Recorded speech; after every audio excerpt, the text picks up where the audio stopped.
Throughout its history, America's leaders have echoed the mantra that it is a beacon of freedom and equality, that its actions abroad are based on democracy and morality, and that it's the greatest country on earth.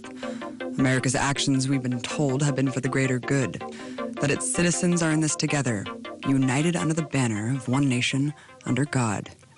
But history tells a different story.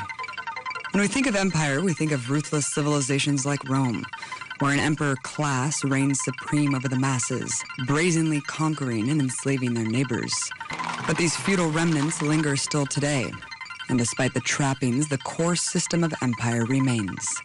As colonialism advanced, empires swallowed up the last indigenous lands.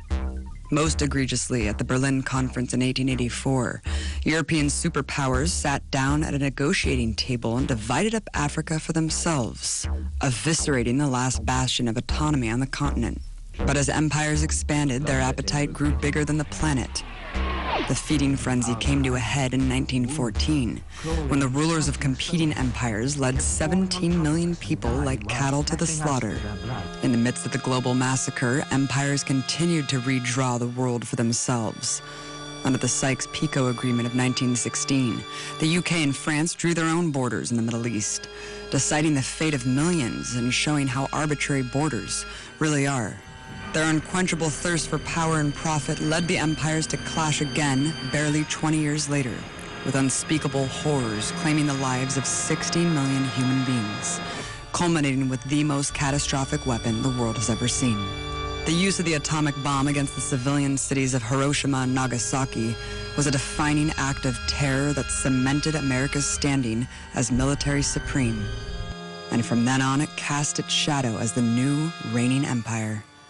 The centers of the world's powers were left decimated, except one, and the victor built a new order under its hegemony.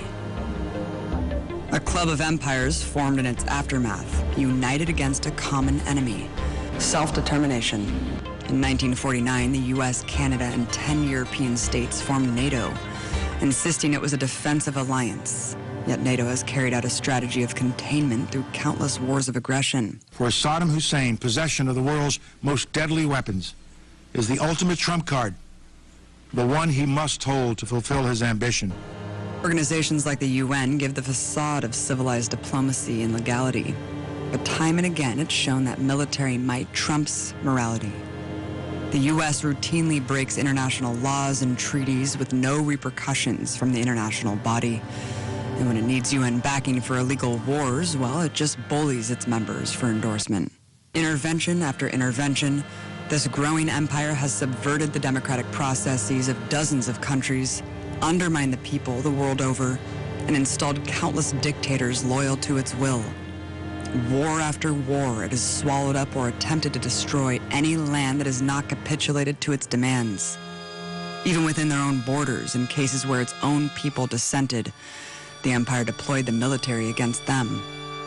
Incidentally, every intervention seems to follow a similar trend.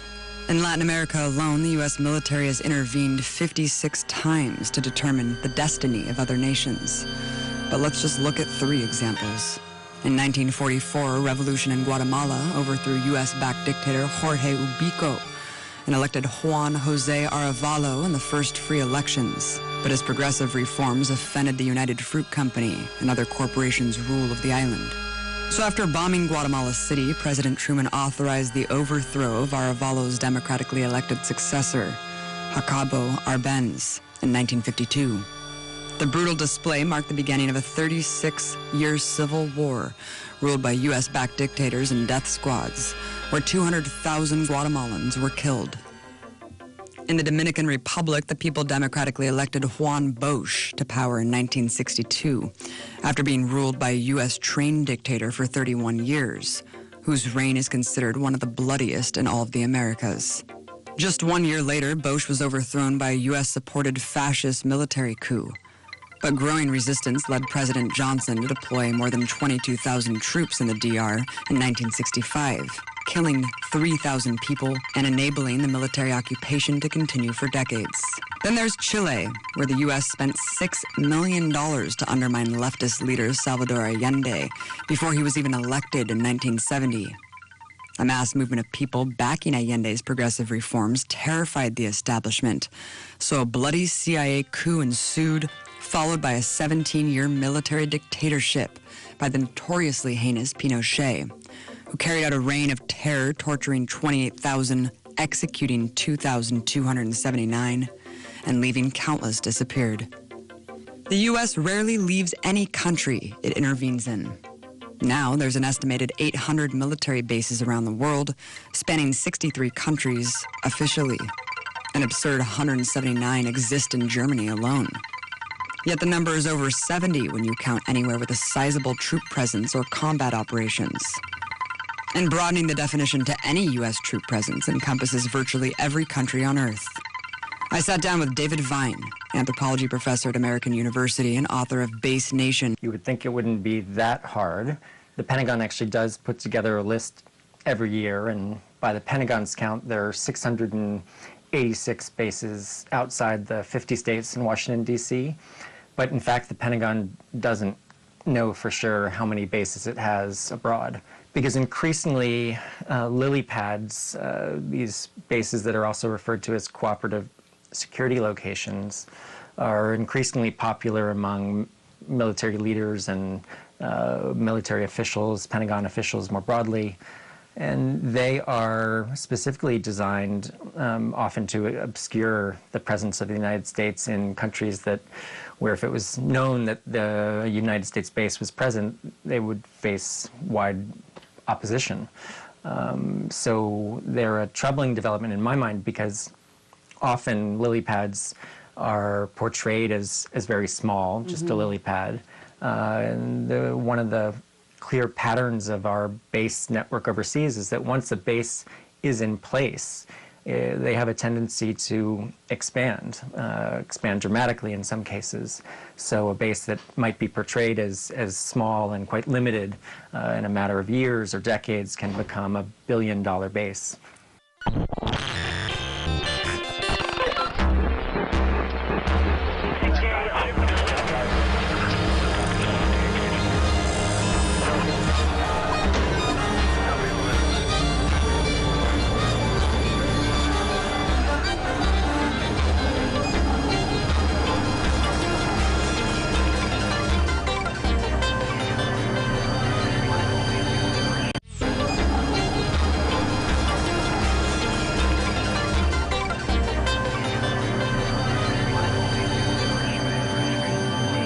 Americans are told, as you just mentioned, that these bases are needed to protect our national security interests.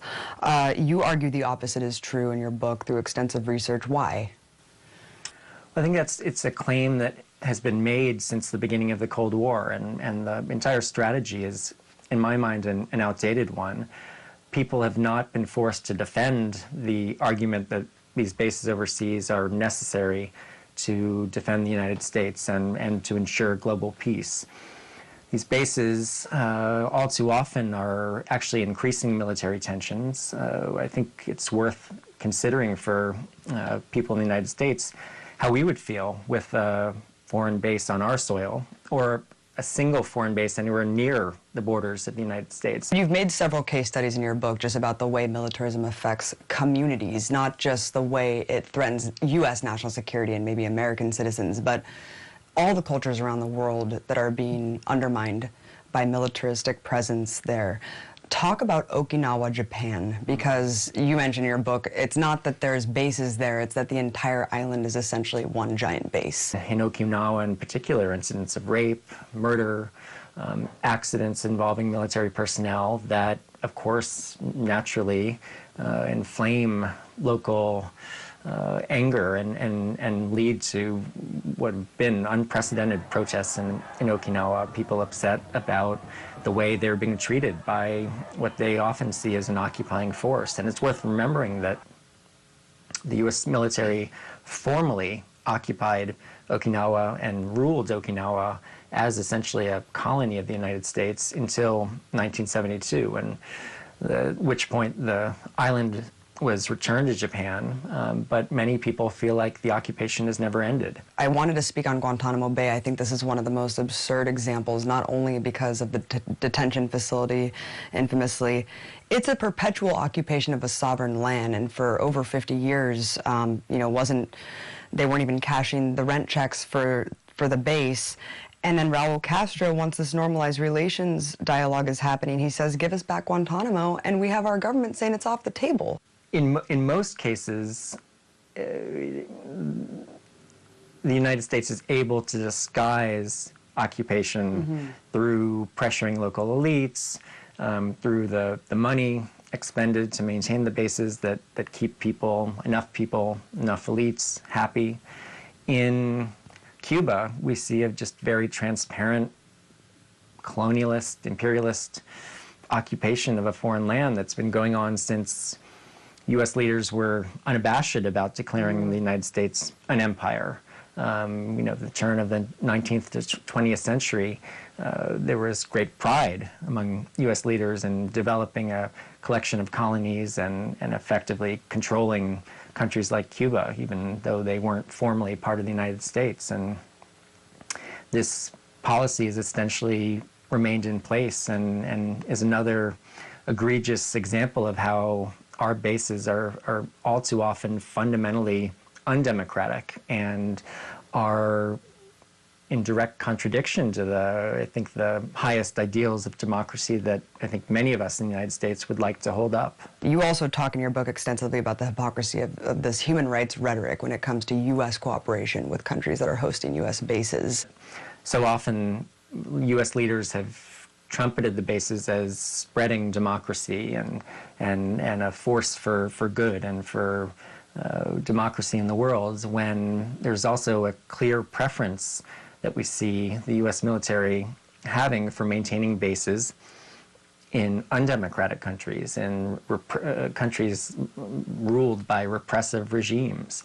So we see our bases all too often propping up these undemocratic, repressive, often violent regimes and actively suppressing pro-democracy movements. So that is certainly part of the explanation. Many of the undemocratic countries in which U.S. bases are located are found in the Persian Gulf. The U.S. has bases in every Persian Gulf country except Iran, and large numbers of bases, a growing infrastructure that has been expanding for the last 30 years.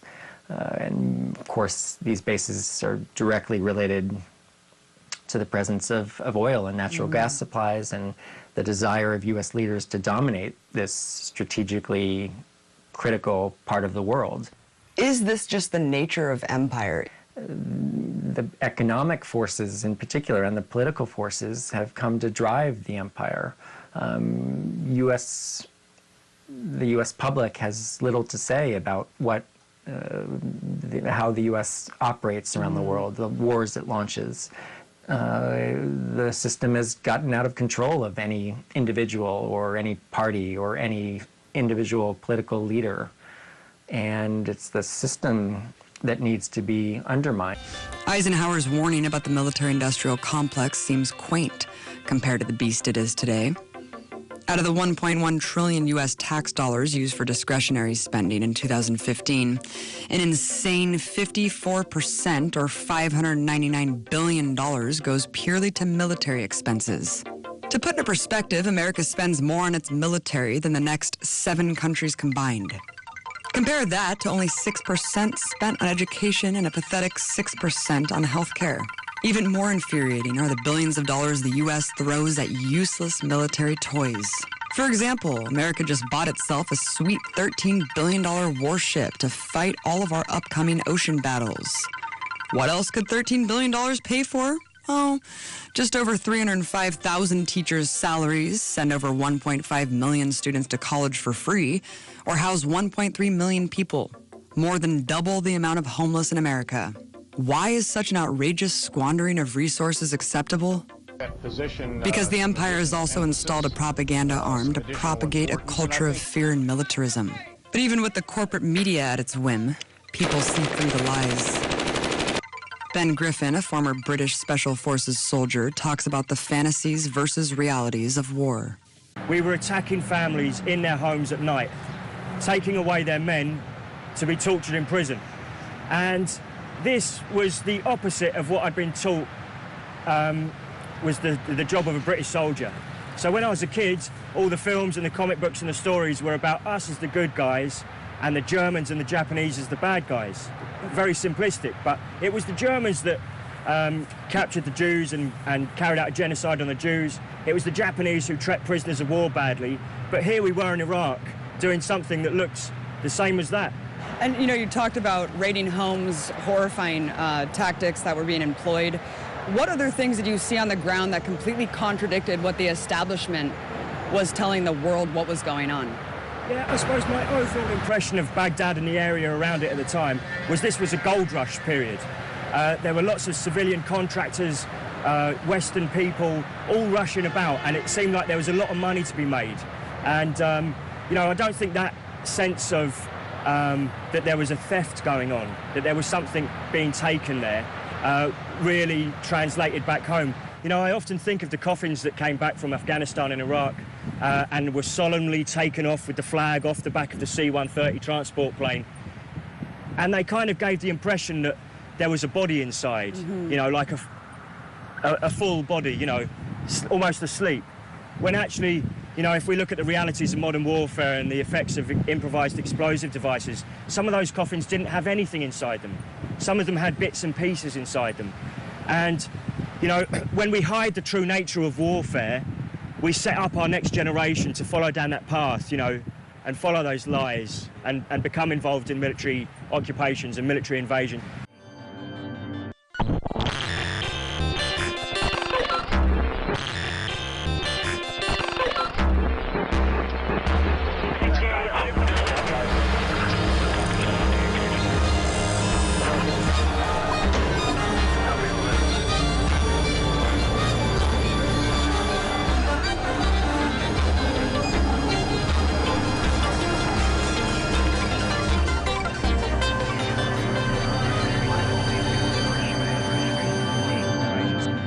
When you hear just the term empire and you see that, you know, you were working British Special Forces and you see the American hegemon, I mean, how do you think this partnership works to kind of carry out the empire?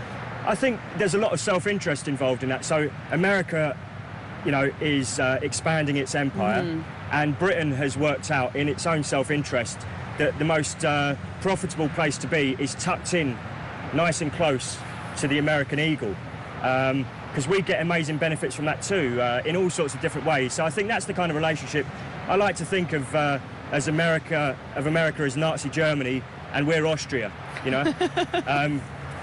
Yeah, that's how I see it.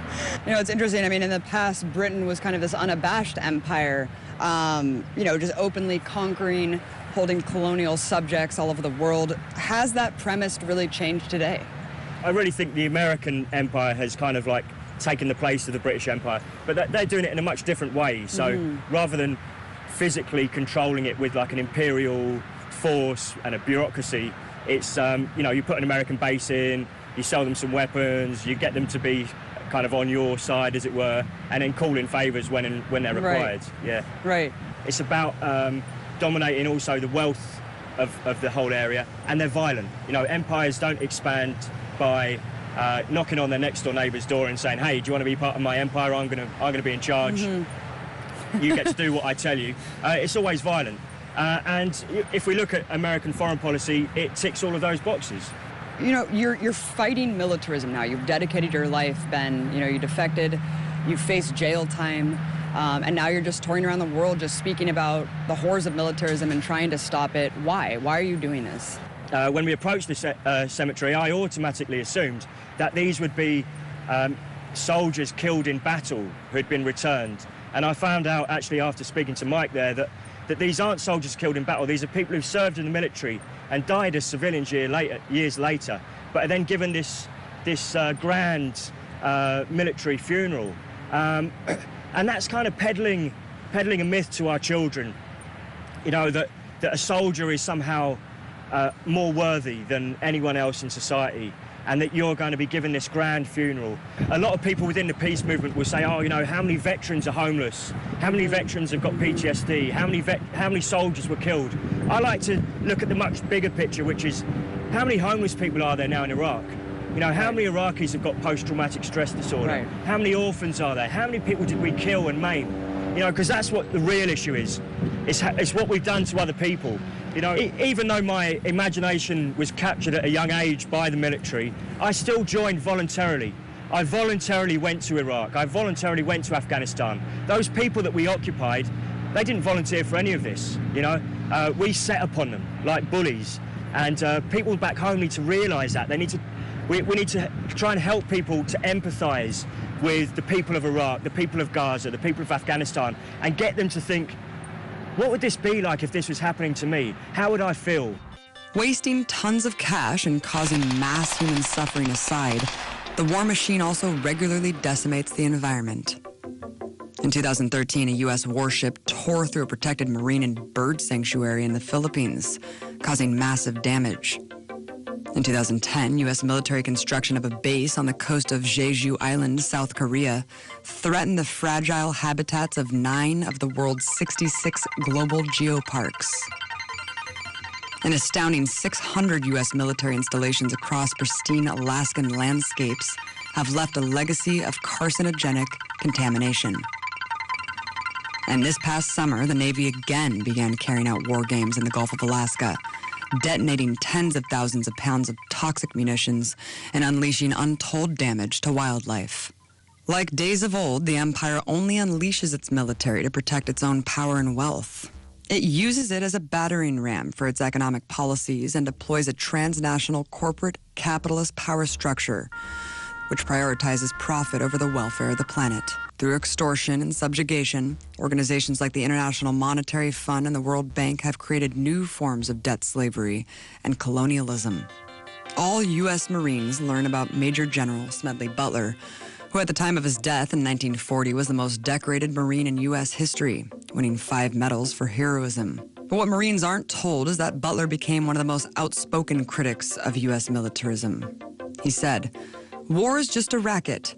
A racket is best described, I believe, as something that is not what it seems to the majority of the people. Only a small inside group knows what it's about. It's conducted for the benefit of the very few at the expense of the masses. I served in all commissioned ranks from second lieutenant to major general, and during that period I spent most of my time being a high-class muscle man for big business, for Wall Street, and for the bankers. In short, I was a racketeer, a gangster for capitalism. I helped make Mexico safe for American oil interests in 1914. I helped make Haiti and Cuba a decent place for the National City Bank boys to collect revenues in. I helped in the raping of half a dozen Central American republics for the benefits of Wall Street. And I helped purify Nicaragua for the International Banking House of Brown Brothers. I brought light to the Dominican Republic for American sugar interests in 1916. In China, I helped to see it that Standard Oil went its way unmolested. 9/11 presented another golden opportunity for the empire. It exploited fear and tragedy to pillage resources across the Middle East, its threat clear: conform to our rule or face destruction. At home, the empire ensured a permanent war economy by institutionalizing the collusion between government and big business. In 2008, the Government Accountability Office found that a startling 52 of the biggest defense contractors employed over 2,400 former generals, senior executives, and officers. A whopping 70% of the top generals who retired between 2009 and 2011 stepped directly into positions in the defense industry. Lobbying for war is even more blatant. Of the top 10 corporate PAC donors in 2015, half were defense contractors and war profiteers. And what do you know? Turns out that the top 4 politicians with the most authority over defense spending are also the top 4 recipients of defense behemoth Lockheed Martin. The bedrock of America is the myth of democracy, that somehow empire will dismantle itself if the right leaders are elected. then we can just go back to what the founding fathers intended this country to be. But America was founded on colonization, the extermination of an indigenous population, and the enslavement of an entire race, all of which laid the foundation to its rise to empire. At home, the empire rots. Economic warfare abounds. In the richest country in human history, millions sit in poverty.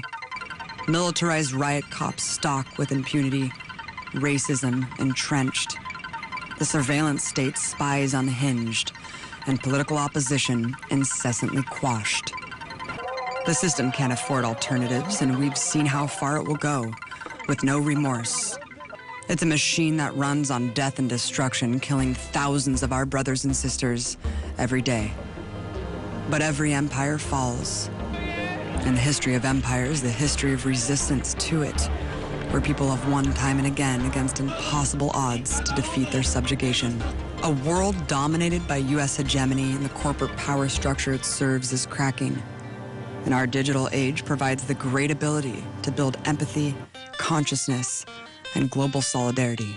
Information is power. We need to fight to unmask the empire every day in order to stop it. And every file here is a tool that will arm us in battle. Abby Martin, logging out.